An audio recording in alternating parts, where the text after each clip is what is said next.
Morning, how are you? Good, thank you. All right, good afternoon. Welcome to the Protective and Emergency Services Committee meeting for October 21st. I'm going to call our meeting to order. Before I do that, I need an approval of our agenda for today. Moved by Councillor Ramsey, seconded by Councillor Duran. Sure. Declarations of conflict. Not seeing any or hearing any. So I'm going to Not move that I know of, thank you. approval of our previous draft minutes from September 16th. Moved by Councillor Duran, seconded by Councillor Ramsey.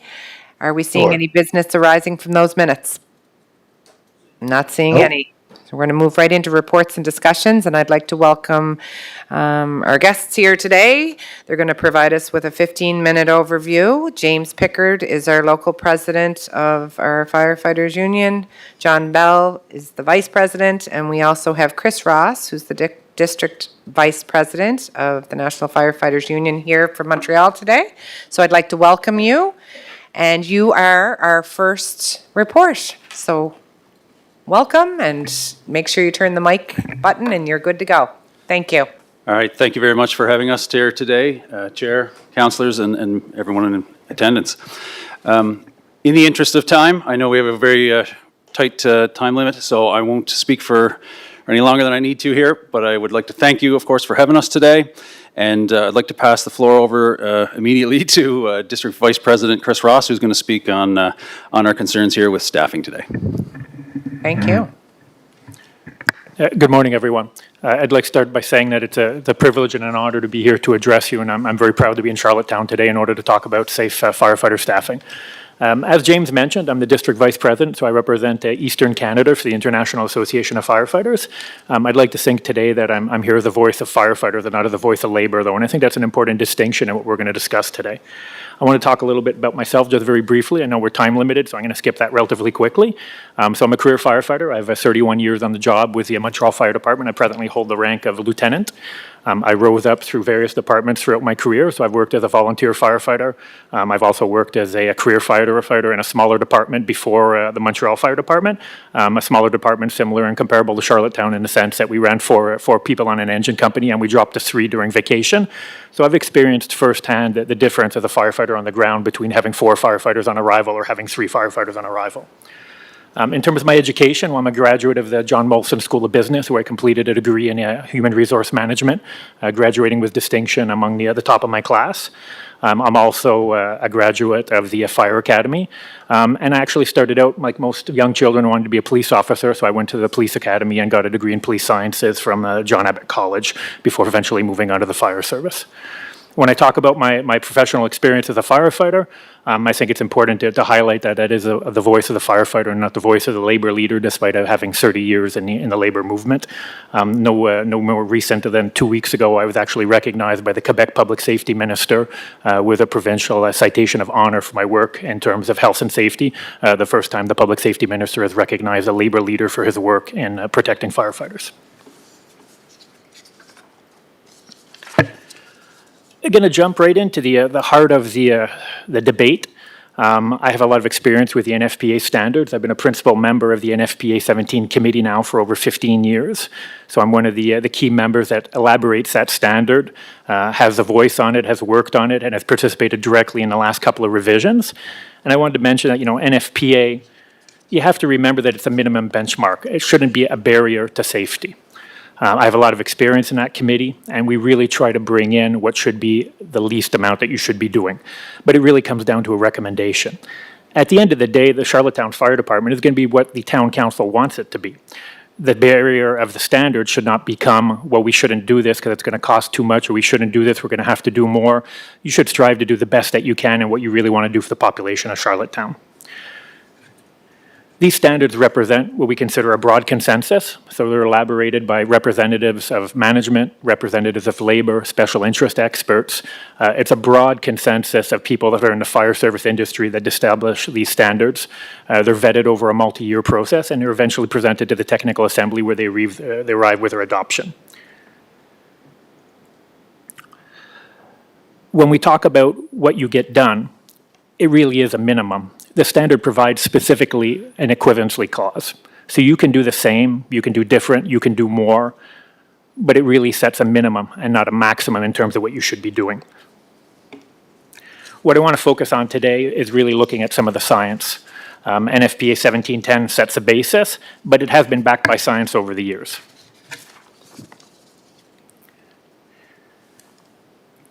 In terms of 1710, 1720, I hear a lot of debate between. Sorry, we're having some technical difficulty with this.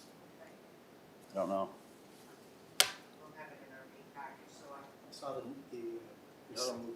Yeah. Do I have to? I'm not getting. Sorry to interrupt.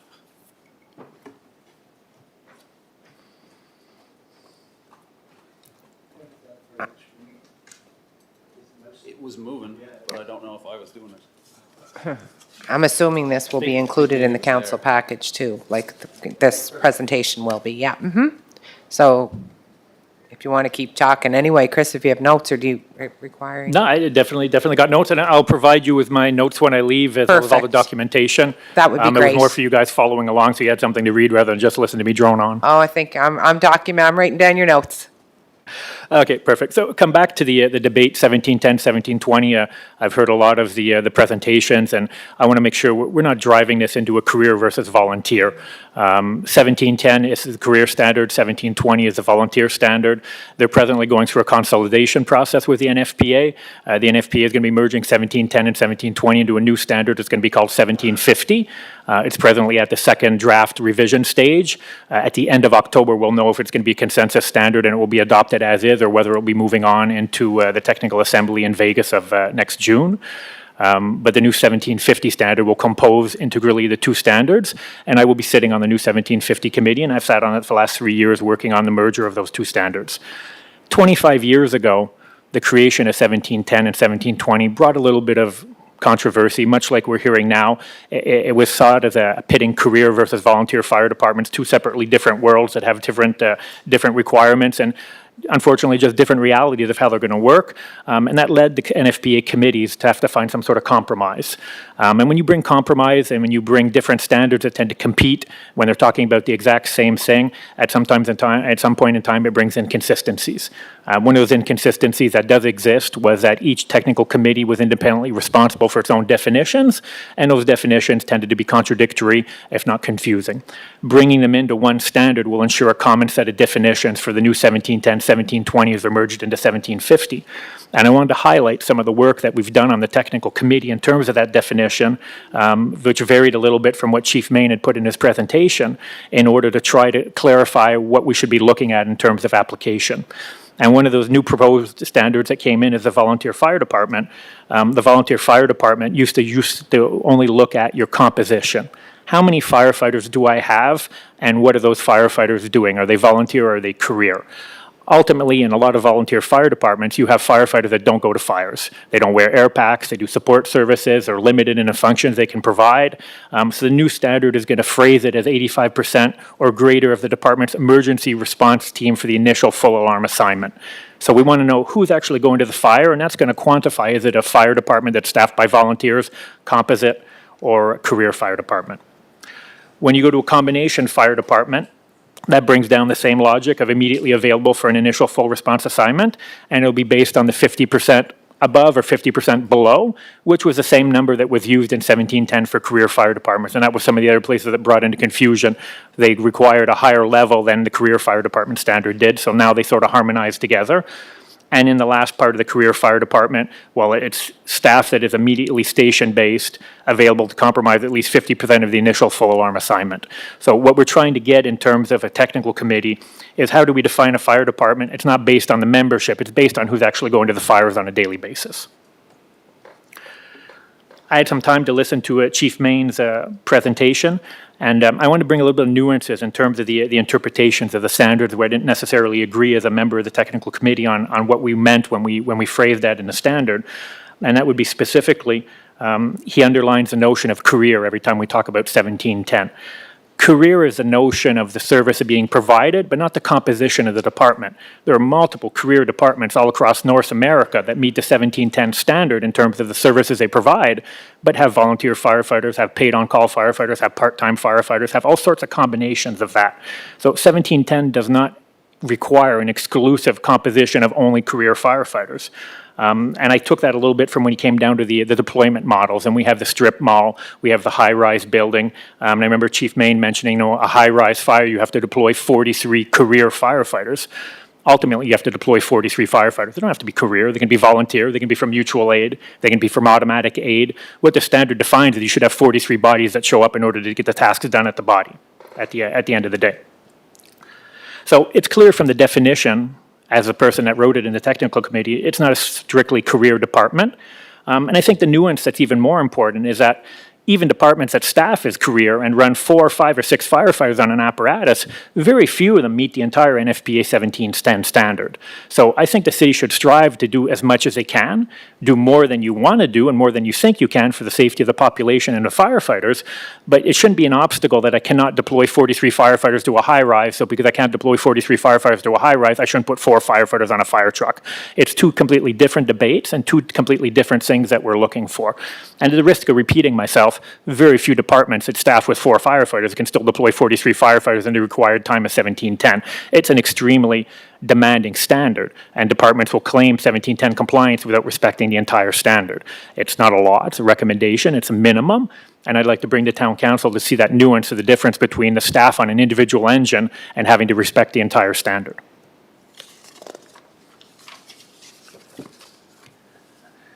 I had a little video. It's going to be in the handout. I encourage you to go take a look at it because the modern fire challenge is really a race against time. And I think that's something that we need to realize today. If we look very quickly around the room that we're sitting in, every single thing in this building has got hydrocarbons in it. It's built petroleum-based. We don't build anything with wood anymore. Everything we build now has glue in it, has varnish in it, has plastic in it. All of those products, when they get heated, break down, generate toxic smoke, and they turn into essentially liquid fuel. They burn extremely hot, they burn 8 times faster, and they produce 200 times more smoke. Combined with lightweight construction, which is very cheap to put up, it has rapid failure conditions where the buildings will collapse. It kills firefighters and it kills citizens. So the modern fire environment that we know today has greatly changed. The reason I encourage you to look at the video, and it's really only about a 2.5-minute video, it shows modern furnishings today. It's a video that UL Laboratories did in 2020, and it shows furnishings from 20, 25 years ago. Same sofa, same thing. Visually, it looks the same to you. One of them will take 17 to 30 minutes to reach flashover conditions. The other one will reach flashover conditions in 3 to 4 minutes. Within 3 to 4 minutes, when you reach flashover conditions, the room of origin where the fire is unsurvivable for anybody that's in it. Hence the importance to get on scene, establish a water flow, complete search and rescue, and get the people out of the building as soon as possible. I wanted you to visualize how fast fires burn today and see the importance of getting firefighters rapidly on the scene and ensuring that the ones that arrive rapidly on the scene have the equipment and the staff to immediately begin firefighting operations. When we arrive, we don't have time to wait. We need to be able to perform multiple tasks at the same time. They can't be done consecutively. They need to be done concurrently. It's the number of firefighters that will put out a fire and not the number of fire trucks. It's the difference between a fire staying in the room of origin and spreading to the rest of the house, and it's the difference between having a rescue or having a recovery. I'm going to go quickly over the 2 in, 2 out, the industry standard for safety. We talked about NFPA 1500 in Chief Main's presentation. NFPA 1500 has now become NFPA 1550 in the last couple of months. The 2 in, 2 out principle is what we call the common phrasing for firefighters, but essentially in the standards, whether it's 1500, 1550, 1710, it's a notion of rapid intervention crews, RIC, or IRIC, the initial rapid intervention crew. This is something that's been put in place for many, many years. That started in states over OSHA under the recognition that going into a fire too early with not sufficient amount of staff kills firefighters, and not doing it tends to kill citizens. Hence the importance of having an adequate staff on place. With a crew of 3, it's impossible to meet the 2 in, 2 out rule. The notion of 2 in, 2 out is to have 2 firefighters on the exterior of the building while 2 firefighters begin operations on the inside. The notion of the initial rapid intervention crew. Two words that are important is initial and rapid. It's two firefighters that can rapidly go into the building and assist the other two firefighters if something goes wrong. It's really a temporary installation while waiting for extra staff to arrive on scene and establish a full RIC that is required under the NFPA standard. And important to mention, when we're talking NFPA 1500 or the new 1550, that standard makes absolutely no distinction between volunteer, composite, or career fire department. Every single fire department has to meet that standard, and at the base, it is the industry standard in firefighter health and safety. There should be no excuse to not meet that. Chief Main talked about the possibility of deviating from that. What I wanted to enshrine on the members that are present today, there has to be a high bar from deviating from that. The standard is 2 in, 2 out. The exception is just that. When the exception is no longer exception and it becomes the rule, we have a problem. So I wanted to phrase that in the context of the work that's been done by the 1500 committee and the 1710 committee. And I know Chief Main put 10.8.2.10 on the PowerPoint, which is the exception, that nothing in the standard should be interpreted from preventing you, if you can save a life, from going in with less than 4 firefighters. But I think the context is too important. That was the note, that's paragraph 10 of chapter 10.8.2, which is the rule that you need 4 firefighters on scene before doing it. When you get down to paragraph 10, you're in the exception. That exception has to remain an exception and not the rule. There are nuances that are phrased into that as well that weren't presented, specifically that it cannot be permitted if there's no possibility of saving lives. What's generally adopted and understood in the fire service industry, that I arrive on scene and the neighbor says, I think there's somebody still in the building. I think there's somebody still in the building is not a potential for a save. It's not an exception to the rule. What should be an exception to the rule is I show up, I have the front door open, I look down the hallway, I can see smoke, I see feet at the end of the hallway, I can rapidly get in, save that person, save their lives, and get out with a limited amount of risk to myself. It doesn't mean going into the building and going room by room looking for victims, which is the bread and butter of a fire department. In most instances, when we show up, we think there's somebody inside, we don't see them, we don't know. The only way to know is to go into the building. If we have to go into the building every time that we have 3 firefighters, we're no longer in the exception, we're now breaking the rule. There's also some relative annex language, and I guess I will skip that and allow you to read it because I see time is going on. I want to flop onto the NIST studies. And I mentioned it's not just my professional opinion. The National Institute of Standards and Technologies in the United States did over 100 practical evaluations where they burnt a 2,000 square foot building without a basement to represent the low risk category in the NFPA standards. And they ran scenarios with 3, 4, 5 firefighters, timed how long it could take.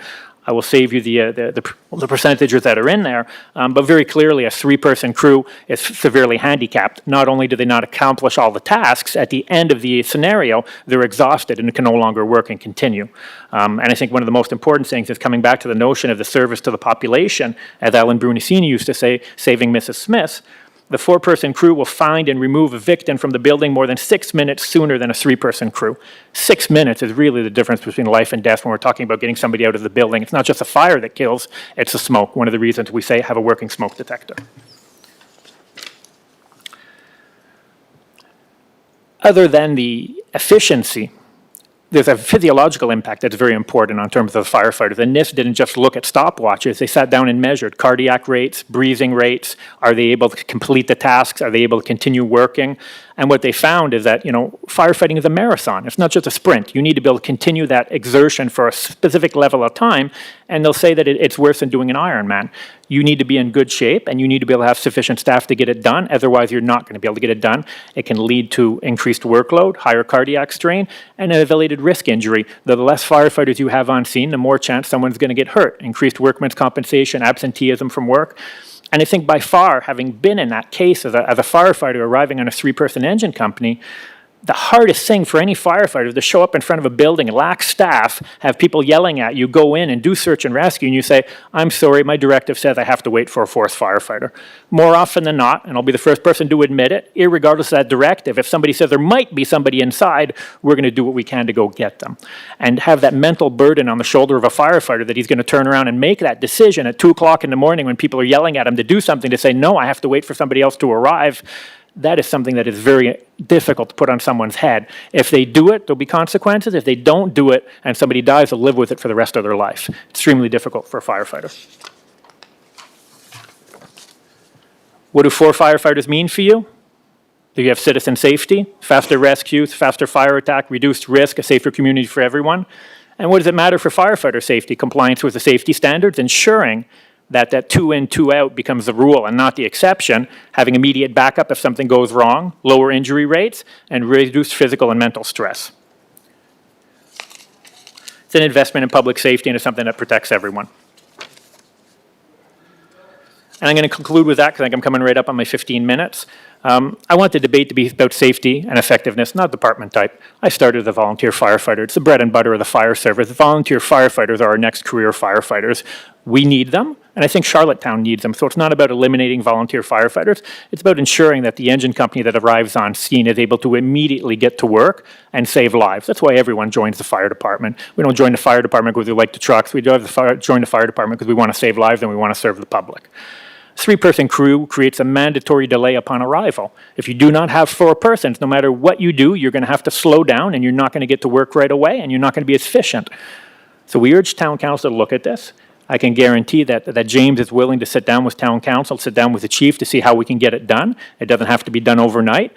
We've come to agreements in other cities where they've increased staffing slowly over a certain number of years by adding 1 firefighter a year. There are solutions that are economically feasible, reasonable for the taxpayers, reasonable for town council, and something that we can get done and make the fire department safer for the citizens and safer for the firefighters that work here. And with that, I will thank you very much for taking the time to listen to me. I know I speak fast. That was fast, but it was very informative, and I do appreciate that we will have copies of this. I also, I think it's, it's time where we can ask a couple questions that we have, but mostly I'm thinking that this may be something, now that we've gotten it through the committee, that gets back to council for a further presentation at a later date. This was the first step to bring you in to kind of hear. So it sounds like the biggest thing is the 4-person on the truck issue. So, it'll give us time for that. We wanted to give you that opportunity to come in and really thank you for taking the time to come in. And I know it was fast. It's just timeline for me for the meeting today. Are there any questions or clarifications that we need at this point right now? And I'm sure you're available, John and James, if there's further questions. And I'm sure you're available, Chris, if there's questions that council would like to reach out, or maybe you can come back to Charlottetown when it's not raining for another time. Bob, do you have any questions specifically? No, I'm good. Thank you. Okay. Really want to thank you for your time today. I know it was quick, like I said, but I'm sure there'll be further opportunity for more discussion as we move forward. Good information. Is there anything else you guys wanted to end with? Or? No, that's great. Thank you so much. Thank you very much.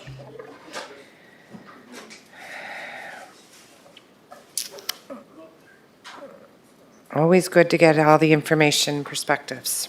Okay, our next, My speaking notes and the firefighting studies I referenced. that'll keep me busy. Thank you.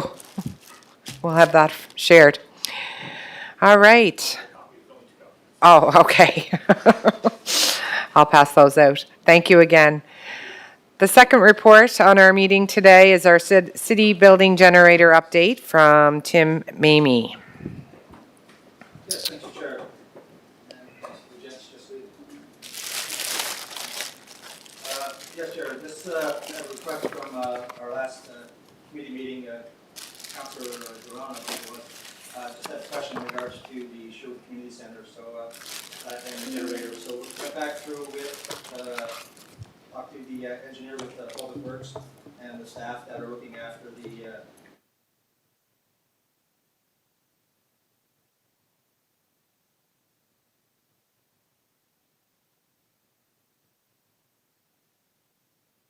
first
Did Tim start his presentation? I can't seem to hear anything. Apologies.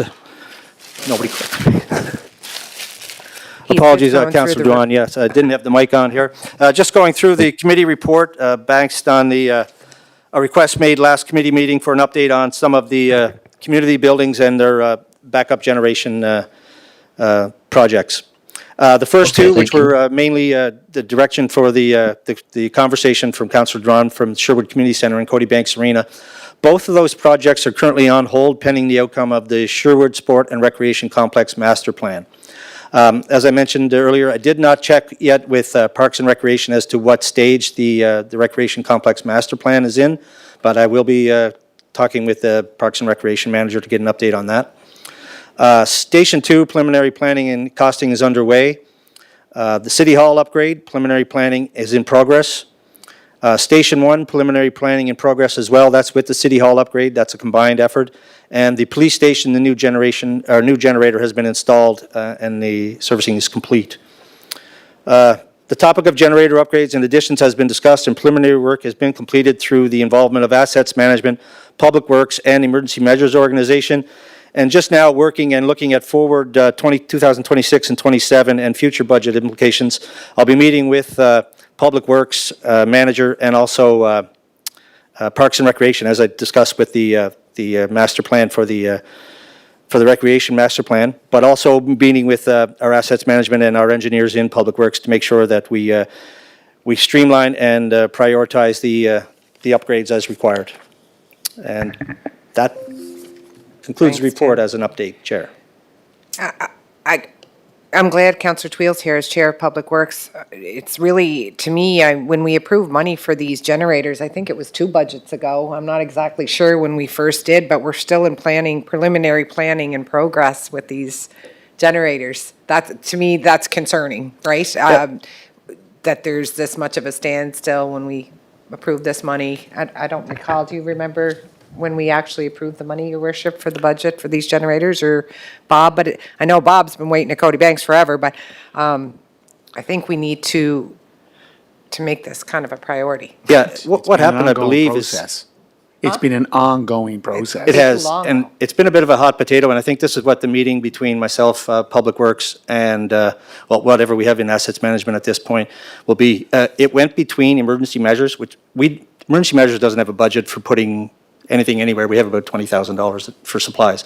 Was never intended for Emergency Measures to actually install equipment or maintain or service any of that equipment. It's all city buildings, so it's a Public Works owned. So between Assets Management and EMO, when the money was first asked for and approved, I think it changed hands. So I'm going to be meeting back with Public Works again, Public Works Manager. We will dig into all the work that was done previously, because there was assessments done on the needs of the buildings, and all of that work was preliminary, of course, but was completed before it went to actually tendering. So we'll get back on top of the full project and find out exactly where it should lay. It should lay with who owns the buildings, with Emergency Measures, of course, support to put those in there where we need them, as we identify them as reception centers or other uses. But it's a Public Works building, just like all the buildings belong to them. So we'll get on top of that, and we'll address that, and we'll come back through with a consolidated understanding for all of council to get a full picture on where we're at with our city-owned buildings and generation. I think that's really important at this stage. Is there Yep. any questions on this Sorry, report? Madam Chair, for being late. I was at a funeral for Okay. Barb Doyle. Just on this, Chief, through the chair to the chief, as the chair said, we've been discussing this, I think, since before Fiona. I know it was a priority for members of council to get our emergency systems backed up as soon as possible. So Cody Banks is not a facility that we could use as let's say, a Hillsborough Hall or a Malcolm Dare Center with backup generation. Is that correct? I didn't hear that. The Cody Banks was assessed for what it would require Right. to power the building with a generator. Okay. And for the needs of the city, but that is on hold with the current master plan, the Recreation Master, how do I word that? Sherwood Sport and Recreation Complex Master Plan. Right. Has got both those buildings, Cody Banks and the Sherwood Community Center, on hold Yeah, but by the time the master plan is approved and it requires a new arena and a new community center, well, remember, Simmons was 2013, the discussion started in 2013, it was until 2019 that we actually, 2019, we got something in place and then opened it just last year. So can we not look at something that would be usable, that could be used now and adaptable in a new facility? Possibly, Your Worship, and once again, through Chair to Your Worship, this is something I can, I guess, ascertain when I meet with both Public Works managers, Parks and Rec, to see where the planning and complex plan is, or the recreation complex master plan, and where the planning process is for that, and we can make that determination once I get all the information in. So I'll be arranging a meeting and following up, and I can have a report for. And Madam Chair, the reason I bring it up, because post Fiona, there were residents down in Park Royal seniors residents that were basically stuck in their building. There was no power. Thank goodness for the neighbors on Parkview Drive and McKay Drive went down there to provide food stuff, any other needs they required. But if you look at Sherwood, there's really no emergency facility if another Fiona or post-tropical storm hits the city. We talked about taking out the portable generator from the police station that has now been upgraded based on the report to be able to use that. When do we do, was that made by public? That was discussed a long time ago. Oh. That would be one option in the interim while we Yeah, if I may, waited. Chair. We do have two portable generators that we would decide as a needed use where we'd be positioning them and how they would be used. The same with any position or any facility throughout the city. There's not a particular one for every scenario that comes through, but there is an evaluation done by Emergency Measures Organization when we close up and make our determination on what we need to be able to provide, and we get all of the prerequisites in place to take And that. Madam Chair, we do have a new Simmons Aqua Arena facility, so it has a backup generator. It can be used for that. So the East Link Center is looking at renovations. It has no backup generation because the ice melted during Fiona. So is there something that we could put in, is there something that we could look at temporarily for the Trade Center, working in collaboration with the province? I believe there was some preliminary work done on that as well, Your Worship, and I'll follow up with that when we have our meeting with the. Okay, so I just want that noted, so the next meeting, I'll bring it up again, because it's all about being prepared, and look, police, fire, all EMO do a great job. I think it's just, we have to keep pushing the buttons. We might be better inviting the manager from Public Works to come to our next meeting if that's where they're going to fall with the Well, support from EMO. The Director of Community Services here. Richard Whoever, Kuhn. yeah, I know, Yeah. we can have a, report from that end. I think what I was hearing from our chief is that he's in the process of taking generators off the emergency measures portfolio, moving that more Thank to you. where it belongs with Parks and Public Works, Yeah, me. trying to track it back through the last several years and how it made its moves, and I'll, once I meet with both department heads outside of mine, I'll be back with a report for our next meeting of committee. That would Thank- be great. thank you, Chief. Thank you. I know Kent is not here, our Deputy Fire Chief, to talk about the oh, sorry. There he, oh my goodness, you did squeeze in. Okay, sorry.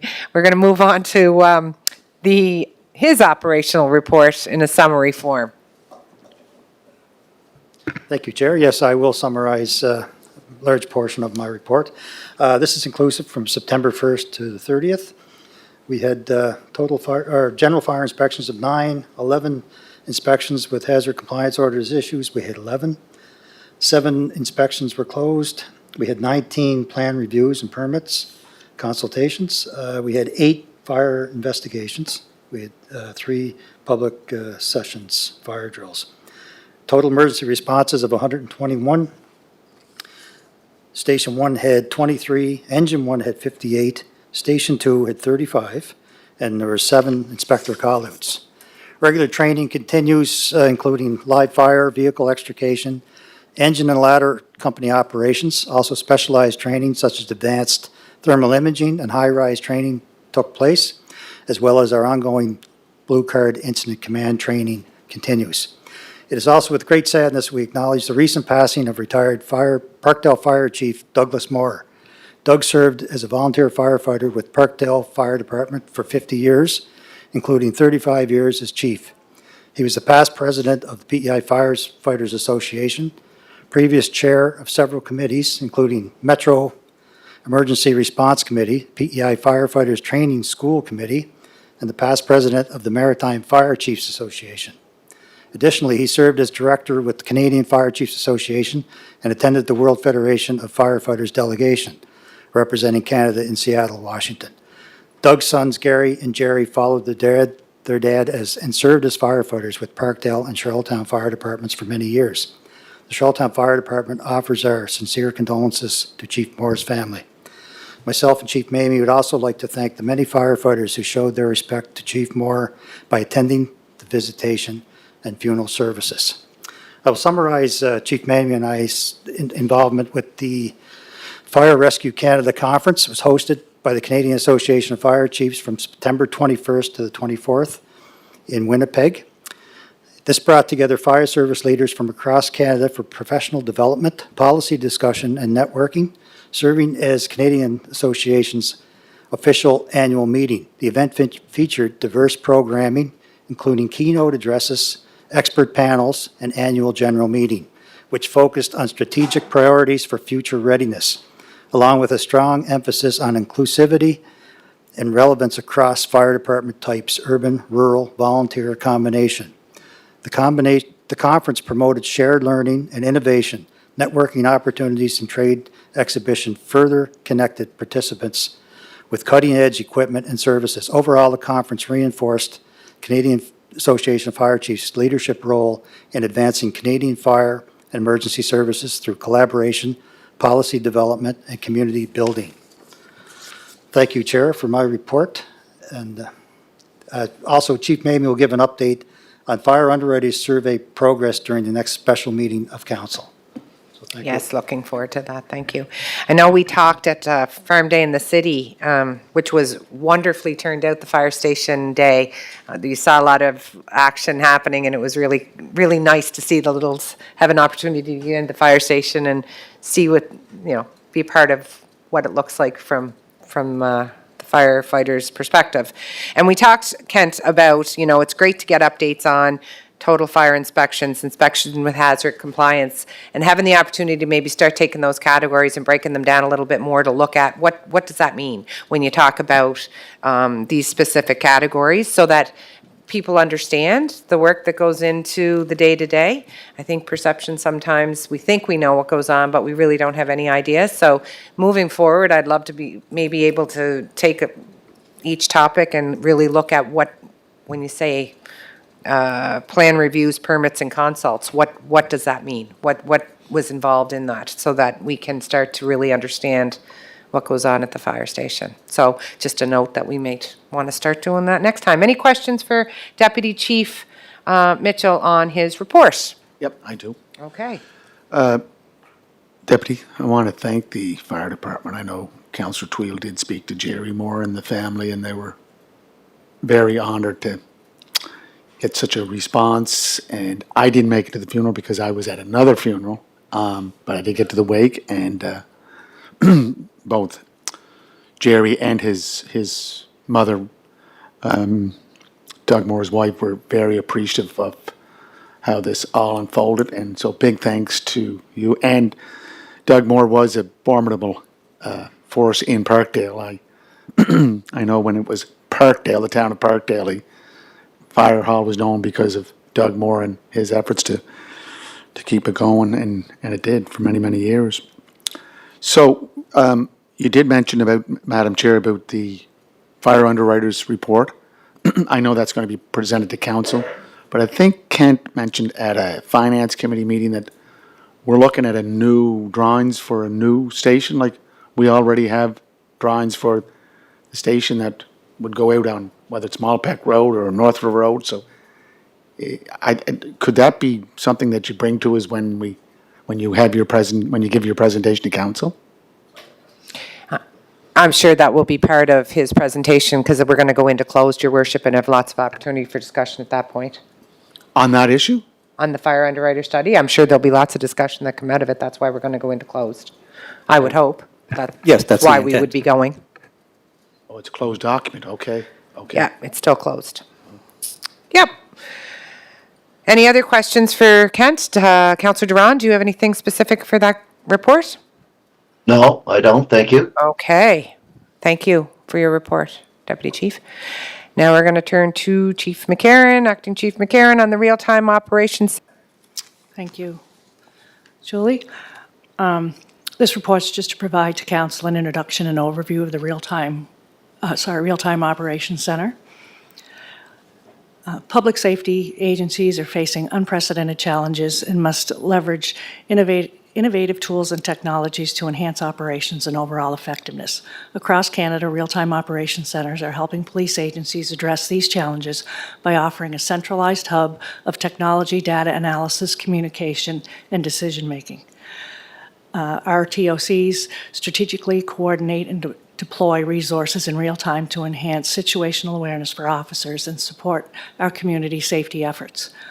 The unit provides risk-driven surveillance by multiplying support and intelligence to the responding officers or investigators. Our TOCs are equipped with advanced technology and skilled staff who monitor and analyze data from various sources in real time.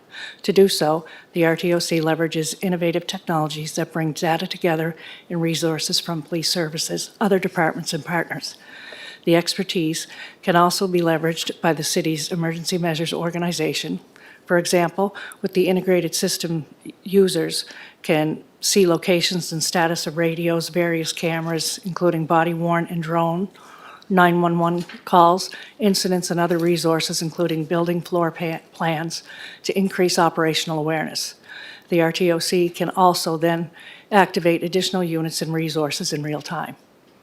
The ROTCs can support a variety of incidents, including natural and man-made disasters, emerging and active threats, in progress, illicit activity, missing persons, large events and gatherings, thefts, robberies, break-and-enters, and missing persons, and more. In Canada, several jurisdictions have successfully invested in Real-Time Operations Centre, including but not limited to Peel, Guelph, Ontario, Durham, Vancouver, Niagara, and Halifax. Over the years, CPS has invested in leading technologies such as eWatch cameras and license plate readers. In terms of space, the eWatch room is currently equipped with the hardware needed to support the Real-Time Operations Center. To that end, CPS has a solid foundation to help realize the vision of the future of our TOC, the first of its kind in Atlantic Canada. To evaluate the opportunity and further investment in the RTOC, CPS is conducting a pilot project utilizing leading software and technology. The pilot project is scheduled to commence in November and will run to the end of the fiscal year. Our next step, staff recommended an information session to be scheduled for council as an opportunity to learn more and receive a live demo of the technology.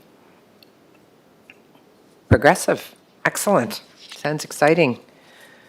Any questions for the chief on this potential pilot project? I think there's no financial implication we're seeing, so this report was kind of operation, like just to receive information in operations. So that's good. No questions? Councillor Duran, do you have any questions? No, great to see it coming. Exactly. Thank you. Thank you. Thank you, Chief. The final report for open session is also Chief McCarron. It is for the Assault Style Firearms Compensation Program. And this is also to give council with an update on the federal program of the Assault Style Firearms Compensation Program and its rollout in Charlottetown.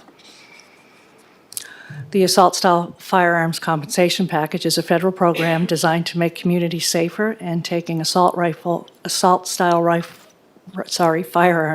off streets and compensating owners. Set to roll out nationally in 2026, the program is being piloted by Cape Breton Regional Police Services. As background, on May 1st in 2020, the Government of Canada announced the prohibition of over 1,500 models of assault-style firearms and certain components of some newly prohibited firearms. These models represent 9 categories of firearms and 2 types of identified by characteristic. The ban was issued as a direct response to an April 2020 Nova Scotia mass shooting. The program invites PAL owners to voluntarily participate and involves an online application process that leads to an in-person appointment being scheduled for the retrieval and disposal of the firearm. In terms of timing, and based on the forecast number of participants in Charlottetown, the expressed intent from federal staff is to launch the online application process this year, with the in-person appointments taking place in January of 2026 for approximately 2 to 3 months. Locally, the program can be implemented by a small team of CPS officers and support staff. The program will rely on the federal government's online portal and program supports to coordinate the application process, scheduling collection appointments, and the support of collection and destruction process. To be successful, CPS has reiterated the need for proactive public education about the program. The department's participation in this program will be compensated, and the city will not incur any cost associated with its participation or support. To do so, the city must enter an agreement that will be provided in the coming weeks. Thank you for that report. So again, the federal funding will come down to cover all costs related to this, and there'll be more information. So that contract, will we have an opportunity at our next committee meeting to understand the conditions of that contract? Would that be something we could Yes. have? Because that'll be signed off by the mayor and the CAO, but it'd be good information and update for our committee members. Is there any questions? Yep. Okay, your worship? Chief, so does the funding go through the province, like, when it comes to the Canadian Communities Building Fund, CCBF, goes through the province and then goes to the municipalities? Whereas with half the Housing Accelerator Fund, that's going directly to municipalities. Is this funding going directly to municipalities to Yes. support this program? Yes. And do we know how many communities, I don't know if it's in your background, or how many communities have signed on across the country? I don't know for sure. I know Cape Breton, they're running theirs now. I know the RCMP is due to roll out as well, probably the same time as we do. So For what about PEI. St. John's, Newfoundland, Halifax? I'm not sure on those, no. Could we get that data just to use as as part of, I know that there will be questions about it, like anything. And it's voluntary, correct? Yes. And Yes. in this morning's Guardian, they have, I don't know if you saw the editorial cartoon, but you have to take a look at it. It's criticizing the program. I don't think people understand the significance of the program. So when Right. we roll it out, if council supports it, will your publicist, comms person in police services work on a package on Educating how the to public on educate the this, public yes. of the importance of this program? And we're not anywhere near our neighbors to the south and what's been happening at schools, shopping malls, and so forth with assault rifles or just guns in general. But I think we need an educative educative package to ensure that people understand the purpose of the program. Like, we're not asking hunters, we're not asking people that are duck hunters and so forth to turn in their guns. It's completely voluntarily. It's voluntary, and it's going to people who possess assault-style firearms. If they want to voluntarily turn them over for destruction, that's what this program will do, and it will. It's not about shotguns for hunting or anything like that. It's just assault It's the ones rifles. that are restricted. Yeah, thank you. It will be good to have the comms with Carly to come in and really make sure people understand. Oh, yeah, you need for that. sure. Councillor Duran or Councillor Ramsey, any questions on this specific report? No, thank you. Great to hear it. Okay. So we're now at the point on our agenda where we're going to ask for a motion to move into a closed session as per the Municipal Government Act of PEI, Section 119(1), subsection H, information which, if disclosed, could prejudice security and the maintenance of the law, direct negotiation purchase for Equipment 1 as well as Equipment 2. Can I have someone move that? Moved.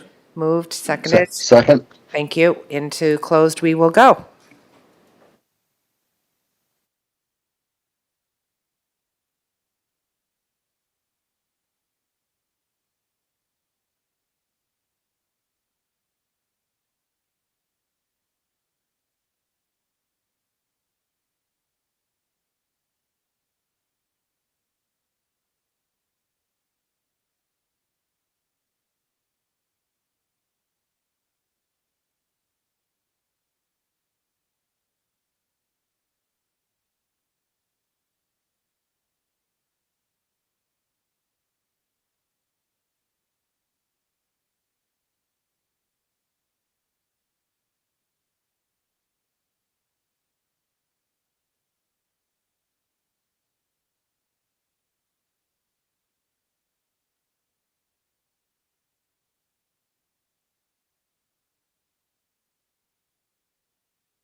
Thank you. Just one second. Okay, I just got to find the open package. Welcome back. We are very efficient. So, any business arising out of that closed session? I'm not seeing any. We're going to have introduction of new business, and we did talk about the Fast Rescue Craft funding update. We had asked our CAO to provide us with an update on his conversation around potential federal partnership, considering the waters are federally, the feds are responsible for that area. This application, we pushed it on to finance. Finance has deferred this until we had some more information. So I guess that's why we're here today, and we can turn it over to you for now. Well, excuse me. Thank you, Chair. I met with MP Sean Casey on the 31st of July, discussed a number of issues regarding federal funding, the fast rescue boat and potential funding from the feds was on that list. He committed that he would inquire about potential funding. I have not got an answer. Keep in mind that, he would have not been back to Ottawa at that point and would have recently, so we'll give him a little time to respond. I did reach out to him before this meeting to looking for an update, so as soon as I have something. So, I think this is an issue we've talked about for a considerable amount of time. I think we understand the shared responsibility of providing emergency response to our waterways. It's just, I guess we're looking to maintain this capacity, I guess, to keep it sustainable on the long run, to have some funding support. That's at the heart of what we're trying to accomplish here. And even if we were to purchase, and this is just me asking the question, we've already committed since I started, so it's been 7-year conversation for this watercraft. We're at a point where now there's no more taping the watercraft to make it subdue for response. There's a need now. But could we have partnership later where, that there's some give back to the city for the service that the city would be providing? Like, if we go in now and we don't wait for partnership funding from the province, can we have some sort of a memorandum of understanding that we work with where maybe there's some funding provided because we are offering that service to the waters? Yeah. Madam Chair. There was a major catastrophe in Fall River, Nova Scotia over the weekend where 2 young children under the age of 10 were dead. I wouldn't want to have to be waiting to not get on a kayak and get out and try to see what we could do in situations if that is our area. I don't know. If I could, Chair, just, and the Fire Chief could potentially weigh in on this also, but the waterways are federal jurisdiction. I don't know why the onus is on us any more than it is Stratford to provide fast rescue boat. I think it's a shared responsibility. So, that's what we're hoping. Okay. This is. Have we talked to the other neighboring communities? Yeah, that was my question. Like, what does Stratford do? What do they do up west and all that? Are they getting funding or anything along that line? Or if I are may, they just Chair. out on their own? Yeah, go ahead, Chief. Just to speak locally with a couple of our adjacent partners there, Crossroads, and also I spoke to, I don't know if I spoke to North Shore or not. North River, my apologies. There was some funding made available through a rural municipalities fund within the province. Charlottetown doesn't qualify, so that's where they had some partner funding from the province. I wasn't able to find out if they had any other federal funding, so which is what we were relying on from the MPKC. So I can continue to meet with other island representatives from the fire service here who have had some support and continue to source that out. But that's what I found out from our local 2 nearest. Yeah. And I think what I'm hearing from our CAO, it's more of a collaboration between the different areas too, where we can come together. Like, do you need 3 rescue boats, or could we be working collaboratively, extendedly? Just asking a Sum- question. Summerside has 2 rescue boats, but now remember, Summerside just purchased a yacht club and a curling rink, so they have. So vested where does interest. this go? Finance is deferred, or do we leave it with finance until more information Yeah. comes? Is that where it's going to sit at this point? If I could just add, Madam Chair, look, we're not the only port city. Halifax, Montreal. There are waterways running into those ports. Who is responsible for fast craft or emergency response crafts? In those- Municipal fire departments. They are. In those areas, yes. Okay, so are they getting funding from the feds to? Not to my awareness. And I spoke with the Montreal department in particular last year at the Fire Chiefs Conference because they just had a fleet of, I think, 4 new fast rescue craft. And no, they were all internally sourced and funded. Right. So you got Quebec City, you got Victoria, like we and St. John's, Newfoundland. Like, we must have an idea. Like, there must be sharing of information amongst fire services that, look, we have it. Here's where the money came from. I believe $10,000 came from that rural fund, rural infrastructure fund, to assist Summerside in purchasing one of their boats or one of their emergency response crafts. Look, we have to deal with it sooner than later.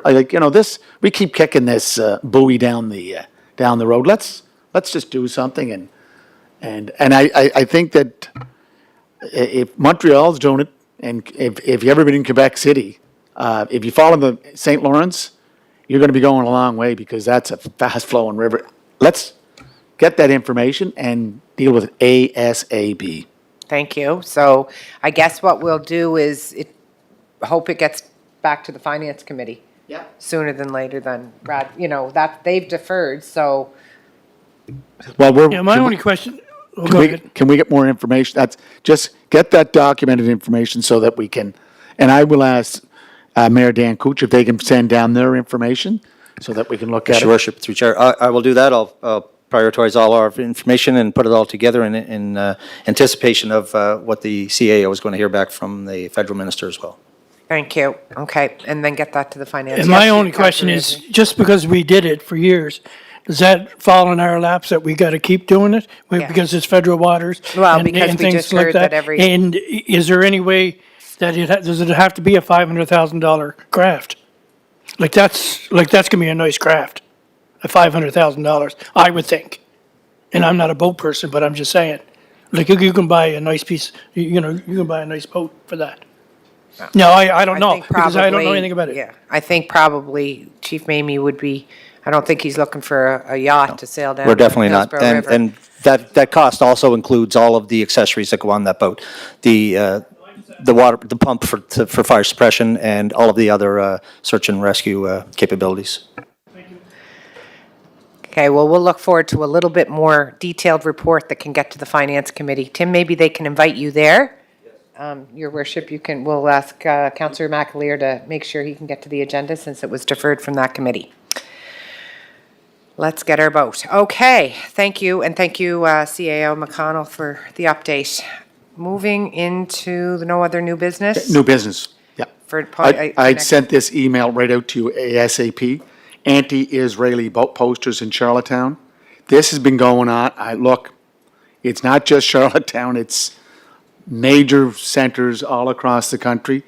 I'm sure, Chief, you're looking into it, but this is not the community we are, and anti-Semitism is going up, notching up more and more. So it's in our backyard now. Could you just please follow up on it? Martin is the mayor of Victoria, Prince Edward Island. So he's just forwarding this on to say, can we look into it, please? Thank you. Yeah, we have someone assigned to that. Thank you very I got much. the same email. Keeping Thank our you, madam. city safe. Thank you, and thank you. So the next item is to put a motion to adjourn. Moved by Councillor Ramsey, second by Councillor Duran. All in favor? See you all this evening at favor. 5 o'clock. Thank you.